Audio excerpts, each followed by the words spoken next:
সুপ্রিয় শিক্ষার্থীরা, কেমন আছো তোমরা? সবাইকে পড়ন্ত বিকেলের শুভেচ্ছা। আশা করি তোমরা ভালো আছো, আমিও ভালো আছি। তোমাদেরকে আমি বাংলাদেশ আলোকিত প্রাথমিক শিক্ষক পেজের পক্ষ থেকে সবাইকে আমার আজকের ক্লাসে স্বাগত।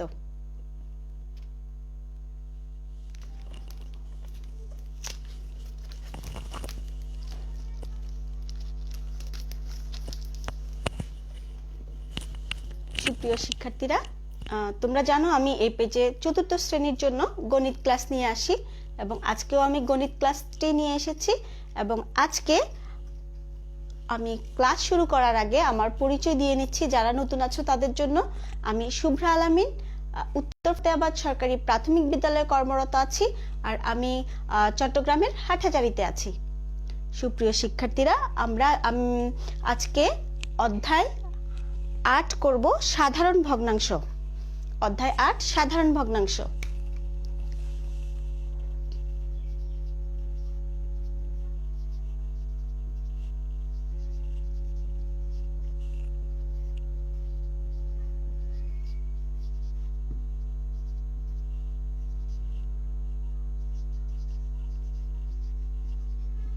সাধারণ ভগ্নাংশ।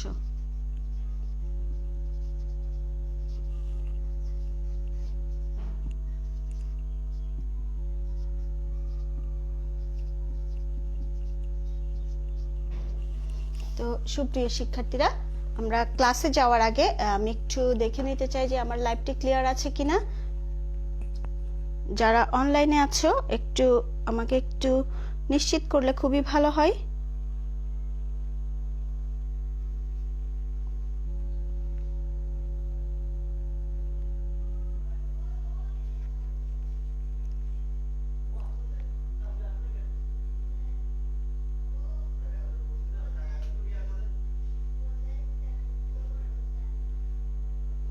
আমি এখনো আমার লাইভটি দেখতে পাচ্ছি। কেমন আছো তোমরা? সবাইকে পড়ন্ত বিকেলে ধন্যবাদ। অসীম স্যারকে অসংখ্য ধন্যবাদ। ঠিক আছে, তো আমরা আমাদের ক্লাস শুরু করতে পারি। আমার মনে হয় লাইভটি ক্লিয়ার আছে। সুপ্রিয় শিক্ষার্থীরা, আমরা ভগ্নাংশ কাকে বলে জেনেছি, ভগ্নাংশ কত প্রকার ও কি কি তা জেনেছি আমাদের বিগত ক্লাসগুলোতে, এবং সমতুল ভগ্নাংশ কি সেটাও আমরা আমাদের বিগত ক্লাসে জেনেছি। আজকে আমরা ভগ্নাংশের বিয়োগ করব। ভগ্নাংশের যোগও আমরা কি করেছি, অলরেডি করে ফেলেছি। তাহলে আজকে আমরা কিছু ভগ্নাংশের বিয়োগ করব। তো চলো আমরা আমাদের কাজ শুরু করে দেই, আমাদের ক্লাসটি শুরু করতে পারি। এখানে প্রশ্ন দেখো, ভগ্নাংশের বিয়োগের জন্য আমি প্রশ্ন লিখে নিচ্ছি। 1 নম্বর, 12 ভাগের 11 বিয়োগ 15 ভাগের 4। তাহলে আমরা অঙ্কটি কিভাবে করব আমরা একটু দেখো। আমি 1 নম্বর প্রশ্নটি লিখছি।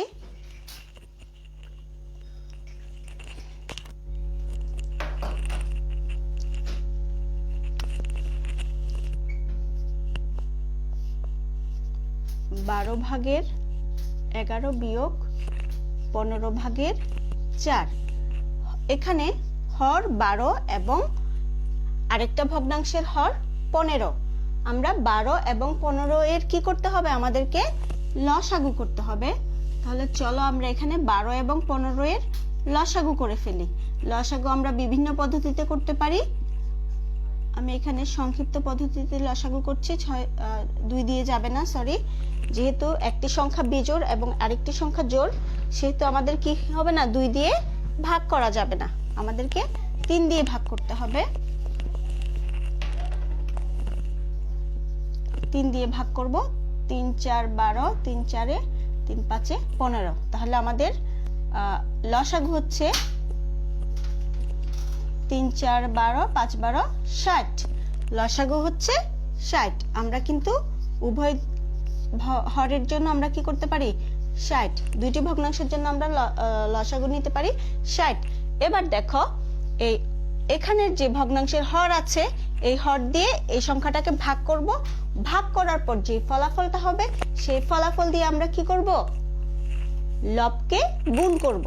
যেমন 60কে যদি আমরা 12 দিয়ে ভাগ করি 5 হবে আমাদের ভাগফল, আর সেই ভাগফল দিয়ে 5 দিয়ে আমরা গুণ করব 11কে, তাহলে 5 11 55, এখানে 55 লিখতে পারি। আবার একইভাবে 60কে আমরা 15 দিয়ে ভাগ করব 4, আবার সেই 4 দিয়ে এই 4কে গুণ করব 4 4 16 গুণ করলে।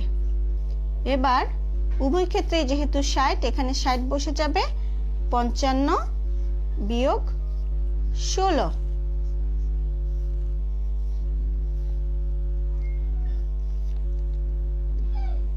তাহলে আমাদের 39, 60 ভাগের 39 হলো।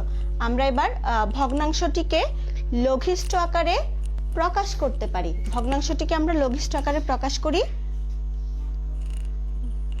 ভগ্নাংশটিকে লঘিষ্ঠ আকারে প্রকাশ করলে আমরা কত দিয়ে করতে পারি? 3 দিয়ে,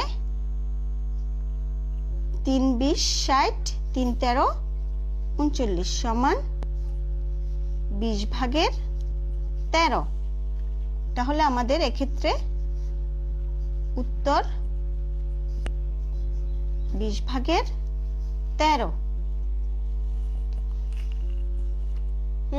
তাহলে আমাদের প্রথম অঙ্কটি শেষ। এবারে চলো আমরা 2 নম্বর অঙ্কে চলে যাই।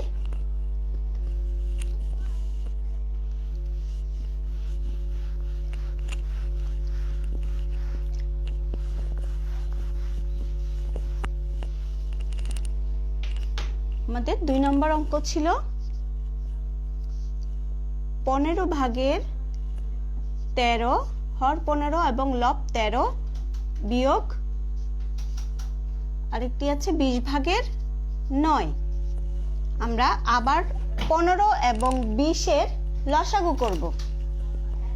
15 আর 20 এর লসাগু করছি। 5 দিয়ে ভাগ করা যাবে, 3 5 15, 4 5 20, তাহলে আমাদের লসাগু হবে 5 গুণন 3 গুণন 4, 3 5 15, 4 15 60, তাহলে আমাদের লসাগু দাঁড়াচ্ছে আবারও 60। এখানে আমরা 60 লিখব। 15 দিয়ে 60কে ভাগ করলে 4, আর 4 দিয়ে 13কে গুণ করব, 4 13 52 বিয়োগ এখানে 60 বসে যাবে, যেহেতু লসাগু 60 হয়েছে সেহেতু। তারপর 20 দিয়ে 60কে ভাগ করলে 3, 3 দিয়ে আবার 9কে গুণ, 3 9 27, লসাগু 60 52 বিয়োগ 27 সমান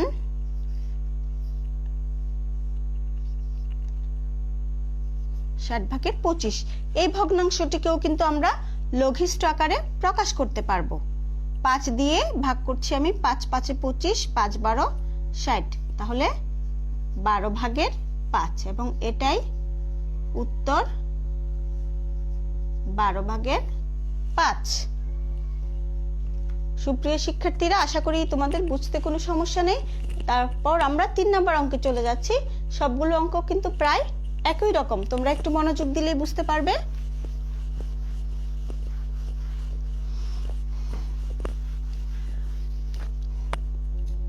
এবার 3 নম্বর অঙ্কে চলে যাই। 3 নম্বর অঙ্কের সংখ্যাগুলো খুবই ছোট সংখ্যা। 6 ভাগের 5 বিয়োগ 18 ভাগের 7। তাহলে আমরা যদি লসাগু করি, আমি আর লসাগু করে দেখাচ্ছি না, 18 হবে, লসাগু করলে 18 হবে। তাহলে আমরা এখানে এভাবে লিখতে পারি 18 ভাগের 15। যেহেতু লসাগু 18, 18 দিয়ে 6কে ভাগ করলে 3, 3 5 15 বিয়োগ এখানে 18 এবং এখানে 7, 18 ভাগের 15 বিয়োগ 7, 15 থেকে 7 গেলে 8। এবার আমরা এটাকে লঘিষ্ঠ আকারে প্রকাশ করব। যেহেতু দুটি জোড় সংখ্যা, অবশ্যই 2 দিয়ে যায়, 4 দুগুণে 8, 9 দুগুণে 18 সমান 9 ভাগের 4। তাহলে উত্তর হবে, উত্তর 9 ভাগের 4।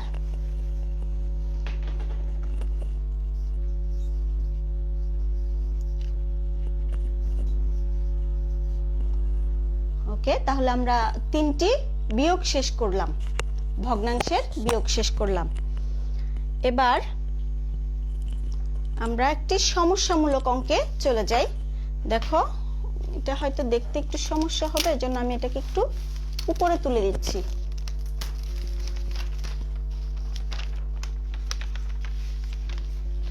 এখন নিশ্চয়ই তোমাদের জন্য দেখতে একটু সুবিধা হবে।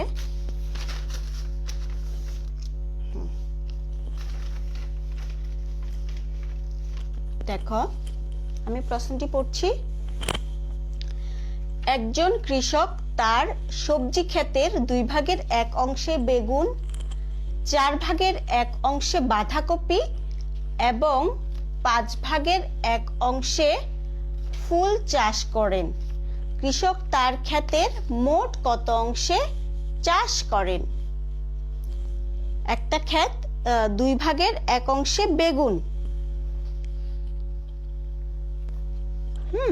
তারপর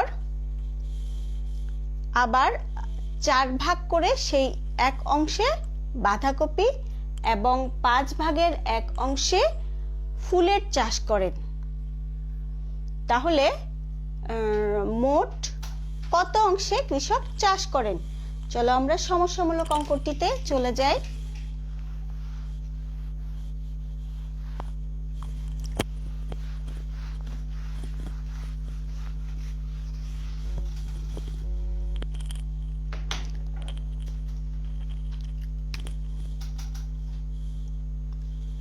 চার নম্বর অঙ্ক আমরা এভাবে লিখতে পারি, দেওয়া আছে, অঙ্কটি এভাবে শুরু করতে পারি, দেওয়া আছে বেগুন চাষ করেন, বেগুন চাষ কত অংশে? 2 ভাগের 1 অংশ। এরপর কি আছে বলতো সুপ্রিয় শিক্ষার্থীরা? এরপর আছে বাঁধাকপি। আমরা বাঁধাকপি লিখে ফেলি, বাঁধাকপি 4 ভাগের 1 অংশ। এরপর ফুল চাষ, ফুল চাষ করেন 5 ভাগের 1 অংশ। এবার ক নম্বর প্রশ্নে বলা হয়েছে ক্ষেতের মোট কত অংশে চাষ করেন। তাহলে যেহেতু মোট বলা হয়েছে, তাহলে কি করতে হবে? অবশ্যই যোগ করতে হবে, টোটাল কত অংশে চাষ করা হয়েছে। সুতরাং কৃষক ক্ষেতের মোট চাষ করেন, কৃষক মোট চাষ করেন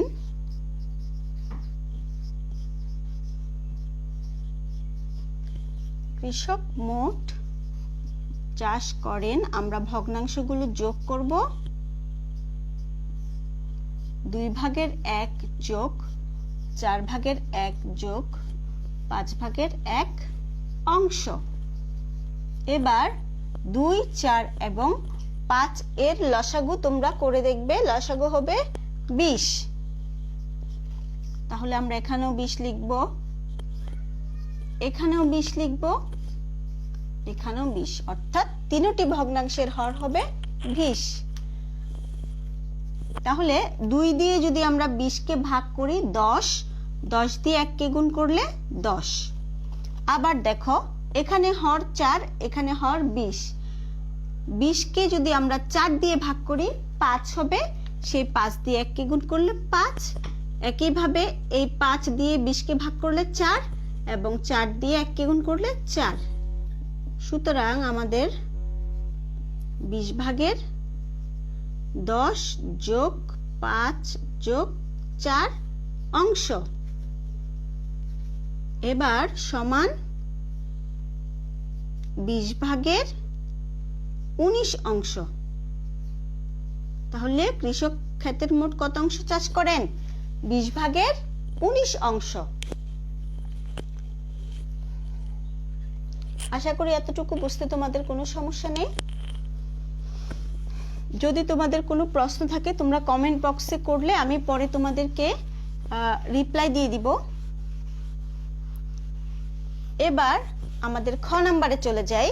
ক নাম্বারের উত্তর আমরা পেয়ে গিয়েছি। খ নাম্বার বলা হয়েছে কৃষকের সবজি ক্ষেতের কত অংশ খালি রয়েছে। আচ্ছা, এক্ষেত্রে আমাদেরকে লিখব মনে করি সম্পূর্ণ ক্ষেত, অর্থাৎ সম্পূর্ণ ক্ষেত টোটালটা হচ্ছে 1 অংশ।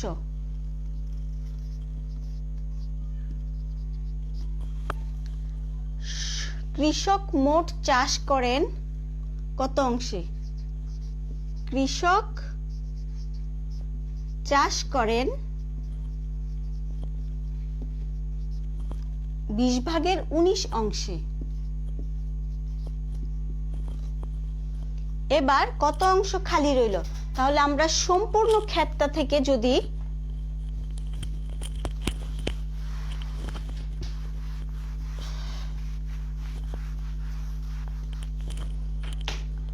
মনে করি এইটা টোটালটা একটা ক্ষেত, এই ক্ষেতের যদি মনে করো এই অংশটাতে কৃষক চাষ করে, তাহলে কি হবে? সম্পূর্ণ ক্ষেত থেকে এই চাষ করা অংশটুকু যদি আমরা বাদ দিয়ে দিই তাহলে খালি অংশ রয়ে যাবে। ঠিক একইভাবে এখন আমরা লিখলাম সম্পূর্ণ ক্ষেত 1 অংশ, চাষ করেন 20/19 অংশে। সুতরাং খালি রয়েছে সম্পূর্ণ অংশ থেকে আমরা চাষ করা অংশটা বিয়োগ করে দিব। 1 বিয়োগ 20/19 অংশ।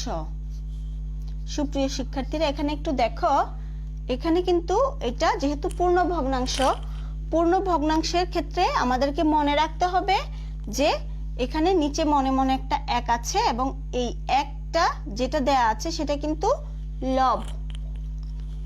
তাহলে আমাদের এখানে হর আছে 20/19, তাহলে এখানে লসাগু কিন্তু এখানে মনে মনে 1 আর 20-এর লসাগু 20।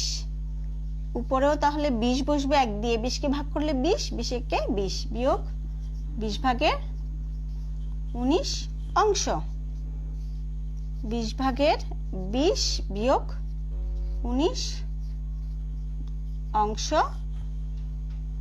সমান 20/1 অংশ। অর্থাৎ আমাদের কৃষকের ক্ষেতের খালি রয়েছে কত? 20/1 অংশ খালি রয়েছে চাষ করার পর। তাহলে আশা করি তোমাদের অঙ্কটি বুঝতে কোনো সমস্যা নেই। এবার তোমাদের জন্য একটি বাড়ির কাজ রয়েছে, অঙ্কটি তোমরা দ্রুত করে ফেলো।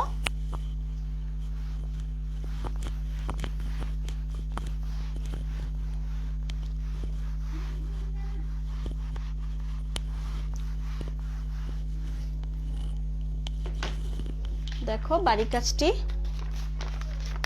তোমরা স্ক্রিনশট দিয়ে নিতে পারো। বাড়ির কাজটি দেখা যাচ্ছে।